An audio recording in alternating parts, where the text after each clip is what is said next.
ഞാനുണ്ടല്ല നിങ്ങൾക്കൊരു സൂത്രം കാണിച്ചു തരട്ടെ. ചിലപ്പോൾ ഒരാളെ പൊരയിലെല്ലാം ഉണ്ടാവും. വേണ്ട, ഇത് കണ്ടിട്ട് ആർക്കെങ്കിലും മനസ്സിലായാ ഞാൻ ഇതിൻ്റെ തെയ്യും കൂടെ ഒന്ന് കാണിച്ചു തരാവേ. ഞാൻ ഇങ്ങനെ എടുത്ത് കാണിച്ചു തരാം. മനസ്സിലാവുന്നുണ്ടോ എന്നറിയില്ല.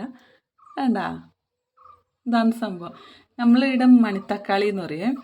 അപ്പം ഇത് ഇത്ര കുഞ്ഞതാണ്. അപ്പം ഞാനിത് വെച്ചിട്ട് ഒരു രസം ഉണ്ടാക്കാൻ വിചാരിച്ചിട്ടാണ്.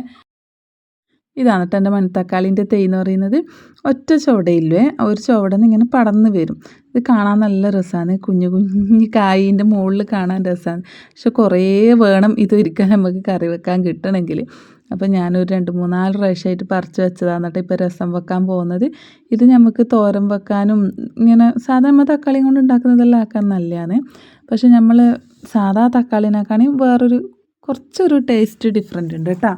അപ്പോൾ ഞാൻ സിമ്പിളായിട്ടാണ് ഇത് വെച്ചിട്ട് രസം ഉണ്ടാക്കാൻ പോകുന്നത്. അപ്പം ഞാൻ കുരുമുളക് ആദ്യം പിന്നെ കുത്തിയെടുത്തിട്ടുണ്ട്. അതിലേക്ക് വെളുത്തുള്ളി ഇട്ട് ഒന്ന് ചതച്ചെടുക്കുക. അതിലേക്ക് കുഞ്ഞുള്ളി ചെറിയൊരു കുഞ്ഞുള്ളിയും കൂടി ഇട്ടിട്ട് ഒന്ന് കുത്തിയെടുക്കുന്നുണ്ട്. എന്നിട്ട് ഒരു ചട്ടി അടുപ്പത്ത് വെച്ചെടുത്തിട്ട് വെളിച്ചെണ്ണ ഒഴിച്ച് കൊടുക്കുക.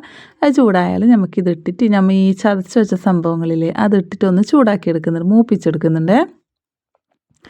പക്ഷേ ഈ തക്കാളി ഇട്ടിട്ടുണ്ടാക്കുമ്പോൾ നല്ല രസമുണ്ട് കേട്ടോ, വേറെ തന്നെ ഒരു ടേസ്റ്റ് ഉണ്ട്. അപ്പം കണ്ട നമ്മൾ തക്കാളിയും കൂടെ ചേർത്ത് കൊടുക്കുന്നുണ്ട്. അത് മൂത്ത് കഴിഞ്ഞാൽ ഇതിങ്ങനെ കാണുമ്പോൾ നല്ല രസമില്ലേ, ഇതിങ്ങനെ ഉടക്കാൻ തോന്നൂലേ, ഇതിങ്ങനെ ഉരുണ്ടളിക്കുമ്പോൾ നല്ല രസമുണ്ട്. ഇതിങ്ങനെ കുഞ്ഞു കുഞ്ഞു കാണുമ്പോൾ ഇങ്ങനെ കടലയെല്ലാം പറക്കി തിന്നും പോലെ ഇങ്ങനെ പറക്കി തിന്നാൻ വിചാരിക്കുന്നില്ലേ.